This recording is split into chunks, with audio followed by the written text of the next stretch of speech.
আগুন নিয়ে খেলছে ভারত। যে অভিযোগে পাকিস্তানের বিপক্ষে যুদ্ধের ঘোষণা করেছে মোদি, তার কোনো প্রমাণ নেই ভারতের কাছে, যে কারণে আন্তর্জাতিক সমর্থন পাচ্ছে না মোদি। এরই মধ্যে গণমাধ্যমে খবর এসেছে কাশ্মীর হামলায় মোদির ইন্ধন রয়েছে, যেটি পরিচালনা করেছে ভারতের গোয়েন্দা সংস্থা র, জানিয়ে তোলপাড় গোটা বিশ্ব জুড়ে।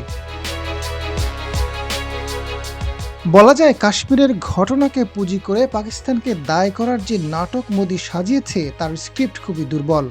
ফলে মোদির যুদ্ধ খেলাকে মেনে নিচ্ছে না বিশ্বের প্রভাবশালী দেশগুলো, এমনকি দয়া ভিক্ষাও দেয়নি বিশ্ব মোড়লরা। ফলে দিবালোকের মতো পরিষ্কার পাকিস্তানের বিপক্ষে যুদ্ধের ঘোষণা দিয়ে নিজ হাতে বিপদ ডেকে আনল মোদি। সিন্ধু পানি বন্টন চুক্তি স্থগিত করে ভারত এক এক করে সব কুল হারাতে বসেছে। পাকিস্তানের ঘাড়ে দোষ চাপিয়ে নিজেরাই ফাঁদে পড়ে গেল। রাজনৈতিক ফায়দা হাসিল করতে গিয়ে কোটি কোটি ভারতীয়কে বড় হুমকির মুখে ফেলে দিল মোদি সরকার। এবার ভারতের বিরুদ্ধে আরও একটি বড় পদক্ষেপ নিল পাকিস্তান। পাল্টাপাল্টি পদক্ষেপের সর্বশেষ পাকিস্তানের জাহাজ প্রবেশ নিষিদ্ধ করেছে ভারত। গাজী গ্যাস স্টোভ রান্নায় আনে শিল্পের ছোঁয়া। পাল্টা জবাবে ভারতীয়দের জন্য পাকিস্তানের সকল বন্দর বন্ধ করে দিয়েছে পাকিস্তান। একই সঙ্গে পাকিস্তানি পতাকাবাহী জাহাজও ভারতের কোনো বন্দরে যাবে না বলে জানিয়ে দিয়েছে ইসলামাবাদ। রোববার এক প্রতিবেদনে এই তথ্য জানিয়েছে পাকিস্তানি সংবাদ মাধ্যম দ্য ডন। সংবাদ মাধ্যমটি বলছে, পেহেলগামের ঘটনায় ভারতের সঙ্গে সম্পর্ক আরও খারাপ হলো পাকিস্তানের।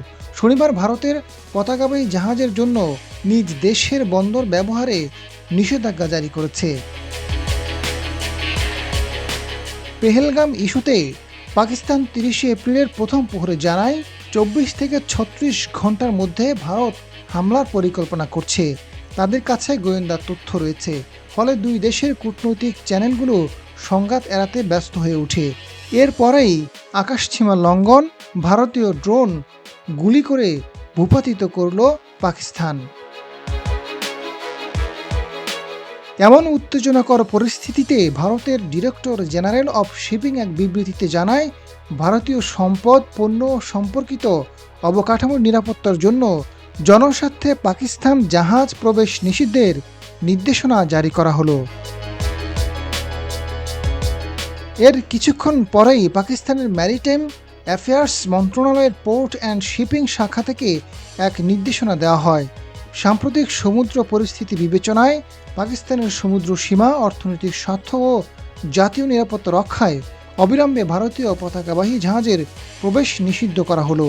পাকিস্তানি পতাকাবাহী জাহাজও ভারতের কোনো বন্দরে যাবে না।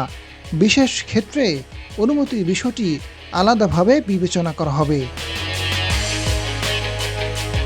Azad Faruk, GTV news.